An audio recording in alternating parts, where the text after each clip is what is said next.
Captain Forest here, and in today's video I'm going to be going over both these combatants to see who would win more often not in a crossverse situation. The White Phoenixforce from Marvel Comics 616 versus Dr. Manhattan from DC Comics. Now if you guys are new to my channel, please leave a like, consider subscribing and leave your thoughts down in the comment section. But anyway, I'm going to go ahead, talk about these two combatants and go over their feats and scaling. Let's start with the Phoenixforce and move over and talk about Dr. Manhattan afterwards, and then I'm going to give my thoughts near the end of the video. The White Phoenix first became created when Jean and the Phoenixforce later merged into one being. The Phoenixforce told Xavier that Jean is only the house where it lives. Jean Grey was the closest thing the Phoenixforce had to a true earthly avatar or physical embodiment, and to further support that, the Phoenixforce empowered Jean with life in a kind of mutualistic relationship or psychic bond. Jean is the one true vessel of the entirety of the Phoenixforce. The Phoenixforce has complete control over the White Hot Room. Jean is able to mend the White Hot Room to her whims. In Defenders issue 3, the White Hot Room speaks. It is not the Phoenix, it is the room where the Phoenix is made. The Phoenixforce is life and death incarnate. It brings about the beginning and the end of things. Blue Marvel asks if the god called Death is an aspect of the Phoenixforce being, to which she confirms. The Phoenixforce also notes that it's the medicine to the universe. The White Hot Room is a dimensionally transcendent realm, existing beyond the far shore itself. This dimensionally transcendent realm is also known as the Mystery, a name I'm pretty sure a lot of my viewers are familiar with. Back to the far shore for a moment. The far shore is described as a void of non-existence beyond all levels of space, time, life and death. The furthest place it's possible to go in Marvel cosmology, completely beyond the neutral zone. The Shaper of Worlds saw what lay beyond. He saw the vast, far shore, too vast for him to comprehend. The far shore is at the edge of everything, and the White Hot Room is cosmologically beyond the far shore. The White Hot Room is the core of creation, all times and no time. Reed Richards refers to the Phoenixforce as one of the names for the energies of creation that made the Big Bang.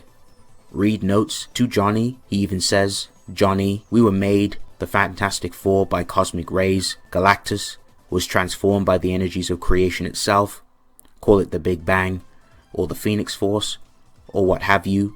It's a different scenario." In Uncanny X-Men issue 108, Jean sees the X-Men shaped like the World Tree. It's explained that each X-Men have a greater purpose than themselves, as the Phoenixforce is responsible for all life in creation as it binds it all together. The Phoenix is the child of life, the sun, and the vision of harmony of all things. It replicates that of the World Tree. We've seen an avatar of the Phoenixforce completely wage war across every plane of existence. The Phoenixforce is a psychic energy elemental that is the nexus of all psionic energy that has, does, or ever will exist. It's a hybrid of life and death and love and destruction. The true Phoenix is a being related to the likes of the sister to the god branches of Marvel, and was summoned to the 616 reborn universe by Shara through a kiss, and said it will end all of creation. The Phoenixforce is capable of putting an end to stars, planets, gods, and the cosmos itself. When Jane Foster 4 goes to fight the Phoenixforce itself, she can feel the cosmos itself burning so easily.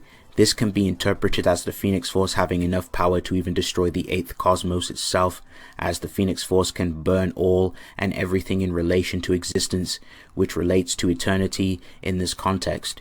The Phoenixforce has many beliefs in relation with gods. It is deemed to be the extension of the fires of creation, which can go out of control and consume the entire cosmos. Back in the classic days, the Phoenixforce faces off against the Beyonder. After the Beyonder was dissatisfied by the Phoenixforce, she blasts him with her fire. He was even making the Beyonder look away from how prominent the flames were. He attempts to stop her, but she does not yield. In fact, as shown in Defenders Beyond, this very same Beyonder confirms that the Phoenixforce in its truest form is vastly above him, and if he was to even dare fight her, he would end up like Mr. Carrot in the blender. The Phoenixforce reinforces this as she calls Beyonder a little infinite man. The Phoenixforce states it must present itself in a way for humans to comprehend, so in certain encounters what is being projected to us is just an avatar of the Phoenixforce. So that's going to round up the Phoenixforce's feats. I'm going to go ahead and move on to its abilities and other jazz. So the Phoenixforce represents life that has, will, and ever will exist, as well as destruction and rebirth. It is fundamental, it is very essential to creation as a whole. It's safe to say that the Phoenixforce can regenerate on a high godly scale. High godly, the ability to regenerate after the erasure of mind, body and soul, along with at least one, even more fundamental aspect of a character's existence, such as their place in the narrative, their entire history, or the underlying information, type 2, or concepts, type 1 or 2, but only very rarely type 3, if there is strong evidence of being similar to the former types in terms of how hard it is to regenerate from them, or needing them to exist. The Phoenixforce can go into the White Hot Room anytime it dies, so it can resurrect itself back. The Phoenixforce straight up returned from Scarlet Witch and Hope Summers erasing it from existence. Jean has demonstrated with the Phoenixforce's power to change the future for the mutants so that Cyclops doesn't abandon the X-Men and Xavier's dream. Jean can also peer into the universe's future. The Phoenixforce can also consume her opponent's minds, and she can also use the White Hot Room to absorb them inside there too. Given the fact that the Phoenixforce is the nexus of all psionic energy, its powerful use of its abilities are translated through psionic means. We've seen the Phoenixforce tear apart mental defenses like Butter, powerful Omega level mutants like Emma Frost, who was also shielding herself with her diamond form, was no match for the Phoenixforce's psionic prominence.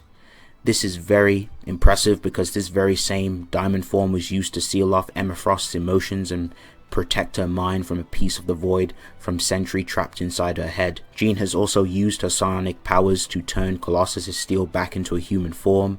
She can transmutate objects into crystal. She can also absorb the life force from her opponents. The Phoenixforce can project cosmic fire, which affects you on a physical, spiritual, and mental level. It can project concussive blasts of Phoenix fire or a giant area of effect. Those who are gifted with the power of the Phoenixforce are granted self-sustenance, flight, attack reflection / deflection, and their already established talents and abilities and are further enhanced by the Phoenixforce. The Phoenixforce can also resurrect their hosts if they die. The Phoenixforce has precognition and can see into the future as it witnesses the destruction of the universe before it even occurs. Now, as already established about the Phoenixforce having the ability to recreate and destroy and change things, it can also alter the events in the timeline. This was demonstrated in the Ultimate X-Men comics, where we see an alternate version of Jean Grey and the Phoenixforce together literally reverse a point in history, which caused the general public not to remember the events that occurred, and also amended the destruction that was caused by Apocalypse. Granted, this happened in the Ultimate Universe. This ability would naturally apply to 616 given the feats and showings and concrete evidence of what the Phoenixforce is very capable of doing. The Phoenix Fire can also destroy things and atomize things down to a subatomic level or the atomic level at worst, and the Phoenixforce can also strip other people of their powers, especially if they are the Phoenixforce hosts or have any form of the fraction of the power. Dr. Manhattan is feared by Mr. Mixie, who claims that Manhattan's abilities are far superior to his own. Now, this is impressive due to Mixie and the fifth dimension placement in the cosmology, but before that, let's work our way up. So to start things off, we have the Bleed being on the same level as or even above the time stream. This is showcased by how the monitors, when inside the time stream, they state that the Bleed is something they can't see or control. This means that even beings that exist on the same level as the time stream is actually below the Bleed. Now, for why this is impressive is that we have consistent statements for the time stream being as beyond time and space, and it was also stated as being unaffected by the confines of time and dimensions. Far beyond the Bleed is the sphere of the gods. You may be wondering, how far beyond the Bleed is it? Now, in my previous videos, I explained to you all that the sphere of the gods is conceptually beyond the Bleed, as it's been described as a platonic archetypal world, the great realm of archetypal powers and intelligences. We've established this as being in the outerversal ballpark before, and due to conceptually transcending a high hyperversal structure, aka the Bleed. However, applying the outerversal scaling that was presented for the Bleed, the sphere of the gods skyrockets up to high outerversal. But there's more to this. That's actually the lowest scaling. That's like some safe scaling if you want to go by it. That's like the normal standard scaling you'd give, like the typical hierarchy for DC. But what if I told you the God Sphere is even greater than High Outer Versal?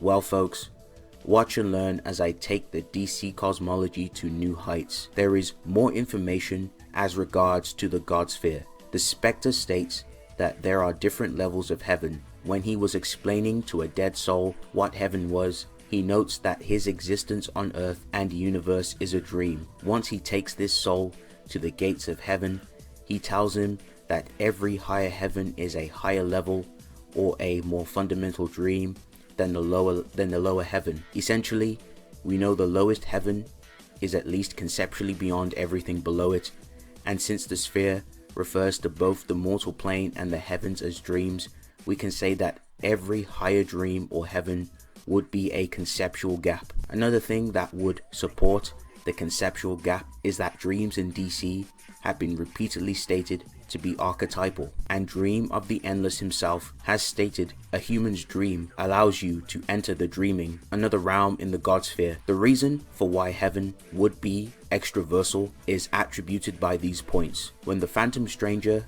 traveled through heaven to find newly departed souls that went to heaven, he describes himself traveling through the entirety of heaven, getting to the very end. He talks about how he goes through the different levels of heaven and the different levels of how far each soul has progressed through its development cycle. The part that gives the high outer part is when the Phantom Stranger notes that some have left the illusion of flesh and individual identity behind. This is important because in the past, the Phantom Stranger stated that angels are unfettered by the base demands of flesh when he was talking to beings that had three-dimensional bodies, which means that the gap between seeing these things would be a conceptual gap, or an outer gap if you use that term. This would effectively prove high outer versal. To prove that this process repeats itself infinitely, we would have to look at the Phantom Stranger's scan again. He walks through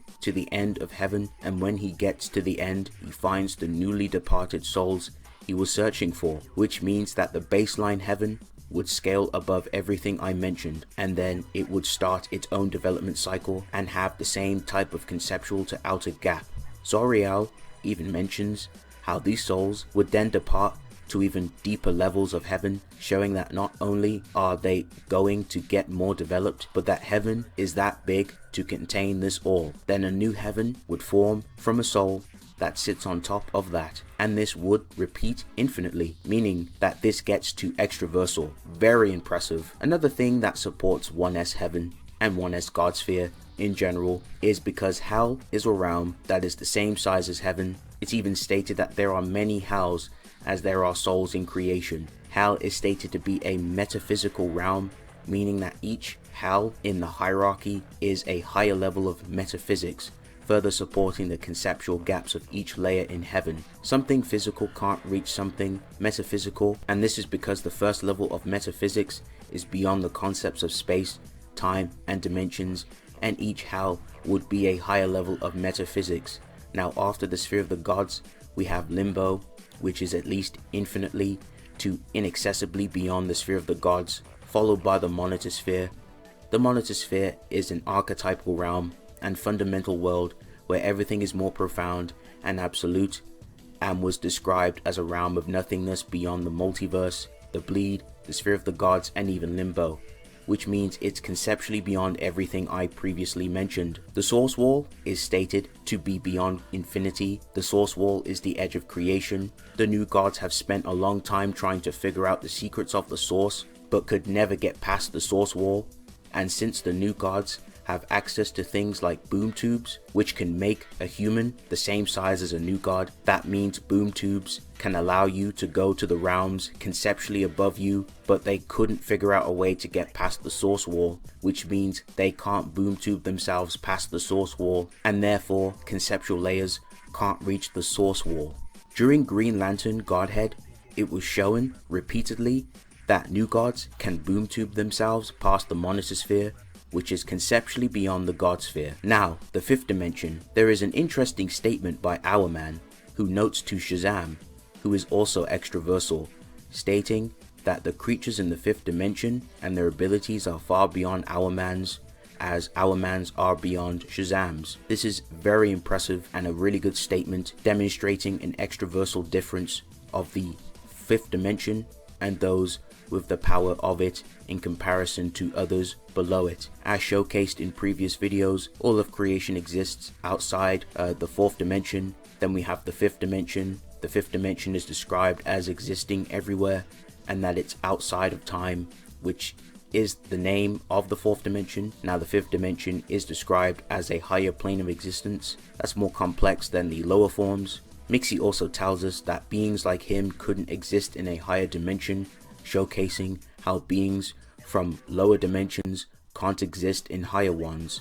This would make the 5th dimension one inaccessible transcendence above the monitor sphere. Mr. Mixie in particular has shown himself to scale directly to the 5th dimension, destroying it without any effort in World's Funniest. This makes sense when you consider that Mr. Mixie is one of the strongest, if not the strongest, 5th dimensional imp. Even with all this power, Mixie is still far inferior to Dr. Manhattan. However, the phenomenal power of Dr. Manhattan doesn't end here, folks. Now, if you thought him scaling above Mixie is impressive, then you haven't seen anything yet. In the past, Dr. Manhattan tried mending the rifts left from the different crises that had gone down over the years. The energy was collected by the quintessence and given to Wonder Woman. When she had this power, she was not only able to fight Perpetua, but even to defeat her. Was the reason she failed was because Wonder Woman hesitated. And once Perpetua regained her power, she casually had Anti-Monitor take control over the Ultra Monitor, while she was also giving him his anti-life back. Perpetua was even stated as 100 times more powerful than any version of Barbatos, Barbatos being someone who's able to strike down the World Forger. World Forger on his own being from the 6th dimension, which Mixie notes that he himself would be unable to survive existing in. Perpetua is the mother of the multiverse, which comprises of infinite timelines and 4th dimensional layers of existence, that the highest being 6th dimension, a realm that isn't just beyond the 5th dimension, no, it's beyond the source wall itself. And to beings in the 6th dimension, all of existence is like a ball that they can easily grab hold of. Okay, so that's going to round up Dr. Manhattan's stats. Now, let's find out what Dr. Manhattan brings to the table in terms of abilities and versatility. As we all know, Dr. Manhattan is capable of manipulating matter. Heck, he can manipulate it on a micro quantum level. An example of this is when Dr. Manhattan killed Rorschach by disassembling his entire atomic structure. He can disassemble objects with just his mere thoughts alone.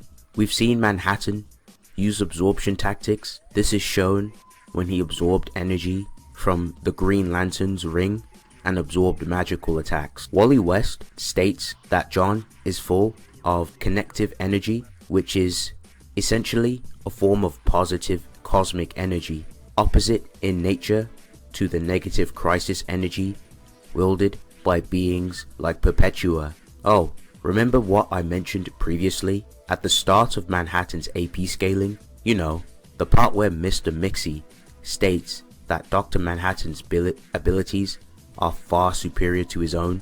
This is good for Manhattan, as it adds on more versatility to his arsenal. Versatility that is far superior to the versatile 5D imp.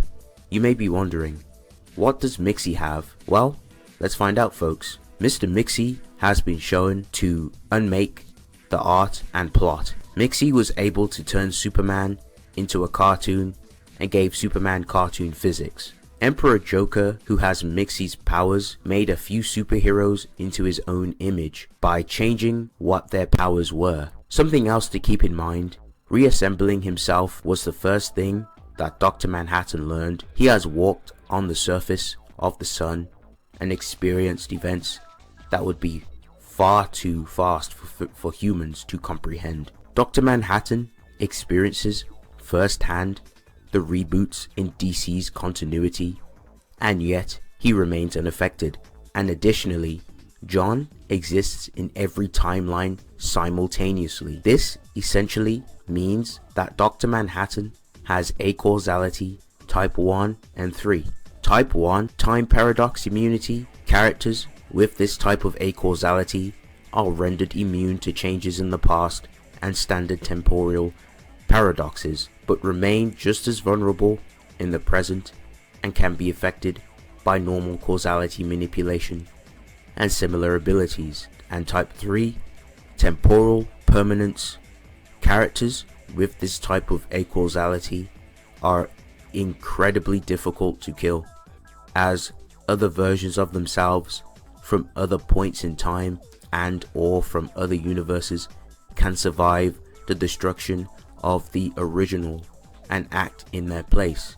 This also grants them immunity to changes in the past. And lastly, John is able to look into the future. So in terms of stats, AP and speed specifically, depending on where you have both these characters in their respective verse and cosmology, you can honestly argue either side taking the AP department. If you have DC higher than Marvel, Dr. Manhattan has higher AP, vice versa, Phoenixforce would edge out in AP. Me personally, I don't think AP is going to be a huge issue. I think they're pretty relative respectively, and they're both in their own verses. I think the transcendences are pretty comparable in my opinion. Now when it comes to speed, I think they're pretty relative. They both have really good inherent, immeasurable and irrelevant speed anyway, so I don't think there's going to be a speed issue in this fight. The biggest and the most important factor in this fight comes down to hexes. The Phoenixforce is very impressive. The Phoenixforce has really good hexes of its own. It could perform certain things that could even potentially take down Dr. Manhattan. However, we must go off things in character. The Phoenixforce will do more often than not. Dr. Manhattan himself, in character, I think they would both start off trying to use offensive abilities. So Dr. Manhattan will try to poof the Phoenixforce away. The Phoenixforce will use its Phoenix Fire and any of its other types of hexes to try and deal with Dr. Manhattan. However, they both have really good resistances. They would both be able to resist a lot of the basic, more destructive hexes that they have in their arsenal, and certain other hexes too. So I think it's pretty close in those avenues. Both these combatants have really good immortality. They're very difficult to snuff out, very difficult to kill, and they just keep coming back. However, Dr. Manhattan, in my opinion, I think the strongest ability in his arsenal is his retcon, his plot hacks. If he uses that on the Phoenixforce, he could get past the Phoenixforce's complex immortality. He could just change how the Phoenixforce works in its entirety, its structure. I think Dr. Manhattan has the potency and the hexes and the complexity necessary to do that to the Phoenixforce. So I think with at least moderate to maybe even high difficulty, I personally have to give it to Dr. Manhattan. I think Dr. Manhattan has very good win cons. Same thing with the Phoenixforce. You could argue some plot stuff for Phoenixforce. However, I just see more often than not in character for Dr. Manhattan to pretty easily use these hexes. Dr. Manhattan in character, he tends to get very bored easily in combat. He will find the Phoenixforce lacking in interest, so he would just try and just change the Phoenixforce in its entirety, or simply try and poof it away. But obviously that won't work due to the Phoenixforce's immortality. She'd just come back and Dr. Manhattan would just pretty much take care of business. The Phoenixforce's Phoenix Fire won't really do anything. Dr. Manhattan can resist all of that stuff just fine. He just absorb it and just, you know, lash it back on the Phoenixforce. The Phoenixforce would just come back obviously due to its immortality, but once it comes down to the more serious hexes, Dr. Manhattan would resist a lot of the Phoenixforces, and I think Dr. Manhattan's plot hacks and his retcon is a little bit more potent than what I've seen from the Phoenixforce. So me personally, I have to go with Dr. Manhattan on this. But anyway, thank you guys for watching. Guys, enjoyed this video, please leave a like, comment down below, and of course subscribe for the content. But anyway, it's been real. I'll see you guys in the next one. Peace.